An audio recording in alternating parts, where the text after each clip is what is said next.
question on the one hand and women's social position on the other. Instead, the overwhelming majority of Azzam's writings portray vignettes of unnamed characters' daily lives in unspecified locations and with little direct reference to gender politics or Palestine and its loss. The conspicuousness of these absences cannot but attract the reader's attention and are at least partially explained by the dominant belief among Palestinians in the immediate wake of the Nakba that their exile would be short-lived, that the reconstitution of their homeland and their return to it was imminent. Understood in this context, the absence of explicit references to Palestine, the prevalence of mundane plot lines, and the emphasis on interpersonal relationships express a longing for the taken-for-grantedness of national stability, normalcy, and permanency. Azzam's story, El-Sa'a wal-Insan, Time and Man, is typical in this regard. In Time and Man, an employee is mysteriously awoken without fail by an old man punctually knocking on his door. As it transpires, the elderly man's son died when, in a hurry having awoken late one morning, he misses his train and dies beneath its wheels whilst running after it trying to climb aboard. Since then, the old man swore to punctually awaken the company's employees each morning so that no others should suffer the same fate. In another story by the present-day Palestinian author, Adnei Shibli, entitled Out of Time, makes intertextual reference to Time and Man. The deceptively mundane plot of Azzam's Time and Man triggers a powerful response in the narrator of Shibli's story, who goes on to pointedly ask, were there one day Palestinian employees who commuted to work by train?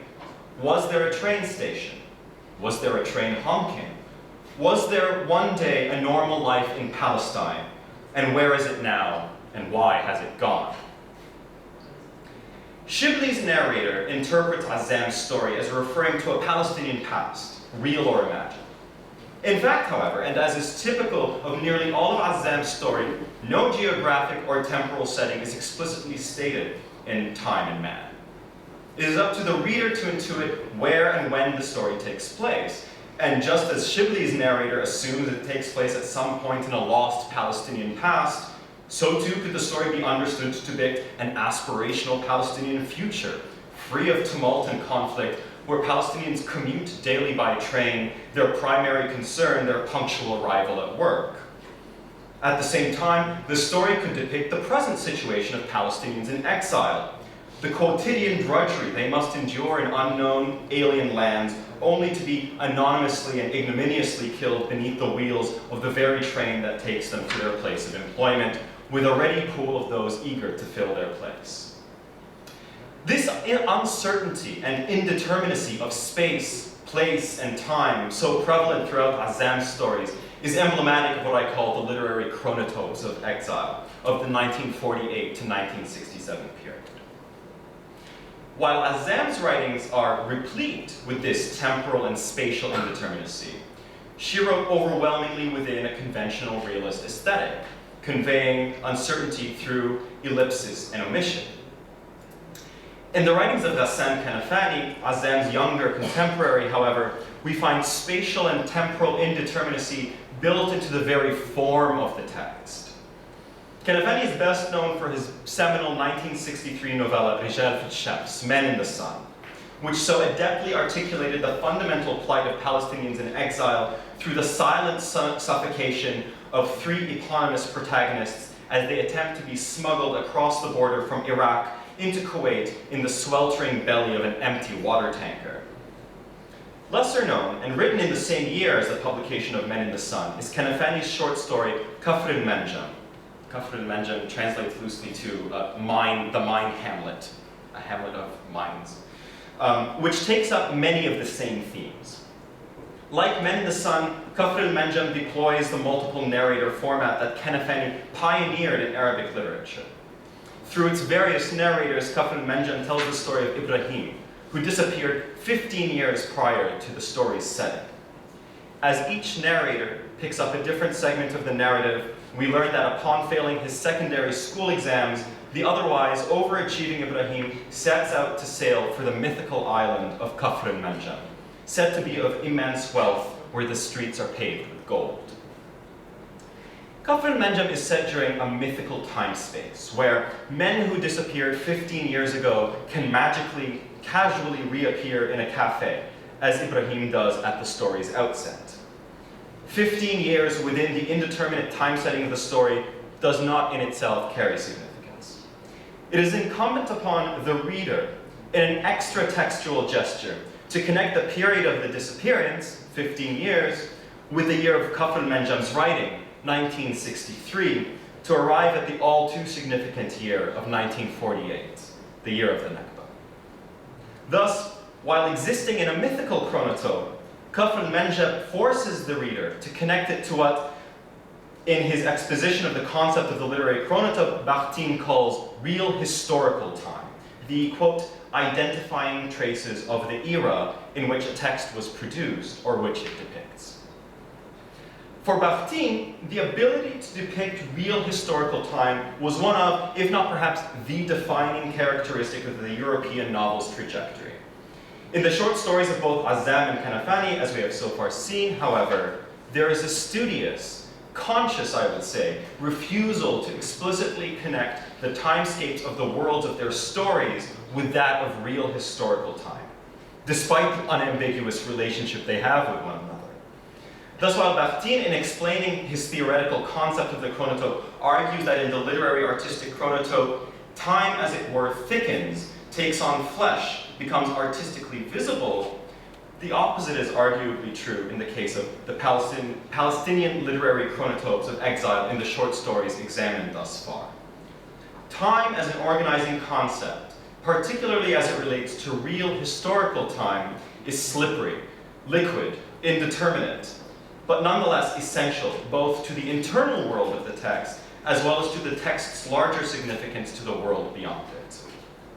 So too for space. Continuing this quote, Bakhtin writes that, likewise, space becomes charged and responsive to the movements of time, plot, and history. As already demonstrated in the case of Azzam, the significance of space within the text is highly contingent upon where the reader chooses to locate that undefined space. Similarly, the spaces of Kafr al-Menjam, and particularly the mythical island of Kafr al-Menjam itself, remains amorphous. Ibrahim describes his first sight of Kafr al-Menjam as like a black mountain in the vast blue sea. Continuing, Ibrahim asserts, despite its black color, it seemed to glow like a mythical sun. He describes feeling something magical as he gazed at it, and observes that only a few years ago, Kafr al-Menjam did not exist and the sea extended afar without end. Now nobody knows whether Kafr al-Menjam emerged from the seabed or fell from the sky. Is it a solidified volcanic liquid, or is it a burning star that fell like a comet? Kafr al-Menjam is thereby configured as an ethereal space. As is made clear in the text, Kafr al-Menjam is a thinly veiled allegory for the oil-rich Gulf states, most likely Kuwait in particular, to which many Palestinians migrated in the wake of the Nakba and where Kanafani himself lived for some time in the 1950s, figuring prominently elsewhere in Kanafani's writings. So on the one hand, these references to Kuwait, either overt or oblique, set the spaces of Kanafani's texts apart from the unspecified, indeterminate settings of Samira Azzam's stories. On the other hand, however, Kuwait is significant in Kanafani's stories only insofar as it serves as a foil to the Palestinian homeland. It is a space of desolation, isolation, and ultimately death, as demonstrated in Rijal al-Shams, Men in the Sun, as well as Maut Sarir Raqam 12, Death at Bed Number 12, and Lu'lu' fi al-Tariq, Pearls in the Street. We learn nothing of Kuwait itself from Kanafani's writings. It remains in many ways as undefined, nondescript, and amorphous as Azzam's unnamed settings. Thus, while specified, Kuwait nonetheless remains merely a space rather than a place. This concern with space, place, and time achieves its high point in Kanafani's writings with the 1966 publication of his novel, Ma Tabaqqa Lakum, All That's Left to You. Told from the shifting perspectives of multiple narrators, all that's indicated in the text by changes in typeface, all that's left to you is the story of Maryam and Hamid, who live in Gaza, after becoming separated from their mother during the chaos of the Nakba of 1948, which also claims the life of their father. 10-year Hamid Sr., Mariam plays the role of his surrogate mother, but the relationship between Mariam and Hamid is also marked by an incestuous tension. Aged 26 and still a virgin with little interaction with the opposite sex, Mariam directs her erotic energy towards Hamid, who, at the age of 16, is experiencing his own emerging manhood. This incestuous tension is broken, or at very least complicated, when Mariam becomes impregnated by Zakaria, a Palestinian collaborator with Israel. Hamid sees Mariam's impregnation as a humiliating, emasculating defeat, and undertakes to leave Gaza and cross the Nakba desert in order to reunite with their mother in Jordan. In All That's Left to You, Kanafani deploys many of the staple gender tropes of nationhood already glimpsed in Azzam's Bread of Sacrifice. But he does so ironically and consciously, simultaneously subverting both the well-worn gender discourses that had become prevalent in Palestinian literature, as well as popular conceptions of gender and sexuality in Palestinian society. While Kanafani is best known for his novella Men in the Sun, it is in All That's Left to You that his modernist experimentation reaches its zenith. Notably, Kanafani explicitly acknowledges an indebtedness to William Faulkner's The Sound and the Fury for its influence on All That's Left to You. However, while All That's Left to You shares The Sound and the Fury's multiple narrator perspective, stream of consciousness narration, and an obsessive preoccupation with time, these are all themes that were prominent in Kanafani's writing before his exposure to Faulkner's text. Therefore, Kanafani's indebtedness to Faulkner is better understood as part of a global literary aesthetic dialogue between and among authors, rather than as a directly causal relationship in which Faulknerian influences compelled Kanafani to embark on a modernist trajectory. Kanafani's concern with the categories of space, place, and time are made clear even before the story's outset, in a clarifying note with which he prefaced the novel, in which he states, "The 5 characters in this novel, Hamid, Mariam, Zakaria, time, and the desert, do not move along parallel or conflicting lines. In this work, we find instead a series of disconnected lines which occasionally come together in such a way that they seem to be making just 2 strands and no more. This process of fusion also involves elements of time and place, so that there appears to be no clear distinction between places and times which are far removed from each other, or indeed between places and times at a single moment." Kanafani includes time and the desert as fully fledged characters in the novel. Time is omnipresent. The insistent beating of clocks and the ticking of watches permeates the text, breaking up the novel's otherwise sparse soundscapes. The desert, on the other hand, has a speaking role in the novel, charting in highly eroticized terms Hamid's progress upon her surface. In the Arabic original, the feminine gender of the desert is made explicit through the Arabic language's gender-differentiated adjectives. However, my students who have only read the text in English translation unanimously ascribe a feminine gender to the desert as well, testament to Kanafani's inescapable feminization of the landscape, as demonstrated in such passages as the following. "I was spread out beneath him," this is the desert speaking. "I was spread out beneath him. Without hesitation I submitted to his youth, as his steps beat into my flesh." The space of the desert is an intimate dialogue with its counterpart, time. As the desert says after Hamid takes a minute but fateful deviation from his intended course, "I've given him everything my untamed nature can afford, and without knowing it, he's gone astray." Ignore that for a moment. "But there's one thing I can't give him, time. It was sifting through his feet, and not only that, it was working against him." Here, the hackneyed phrase, "the sands of time," takes on renewed significance, as time comes to embody and constitute the space of the desert through the particles of sand sifting through Hamid's feet. The tacit reference to the sand of an hourglass conveys the sense of time running out. As he treks off course across the desert, Hamid comes to a similar realization.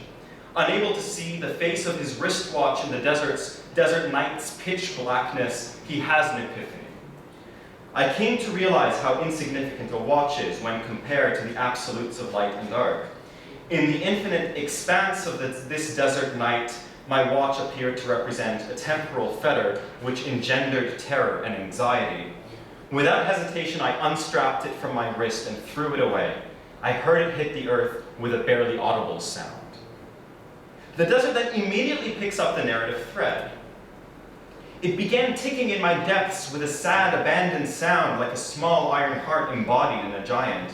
As his footsteps finally disappeared away from it, it began imploring for help.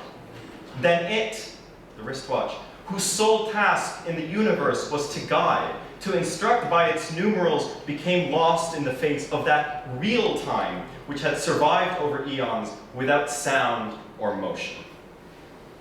The narrative then reverts back to Hamid, who, no longer encumbered by the temporal fetter of his wristwatch, reflects the black expanse before me was a series of steps no longer measured against the two small hands of a watch. Against the infinite, horizonless expanse of the desert at night, time ceases to have any meaning or significance. The imagery of endless deserts and laborious treks through the sand are central leitmotifs in Kanafani's depictions of exile. In the exilic space, or non-place of the desert, time paradoxically becomes both meaningless and all-important.